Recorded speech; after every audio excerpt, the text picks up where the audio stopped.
Here at Arlington National Cemetery, we incorporate rain gardens into the design of the cemetery.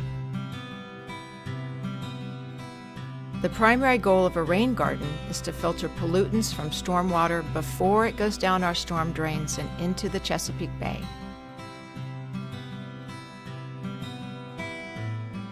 But rain gardens are very similar to other landscapes. They feature shrubs, perennials, and ground covers. They just have to be able to tolerate both hot and dry conditions and take what's fast becoming routine downpours.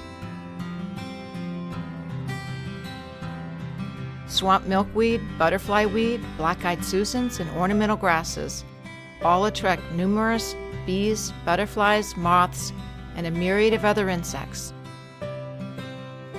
We hope our visitors enjoy the variety of plant material and insects here at Arlington National Cemetery.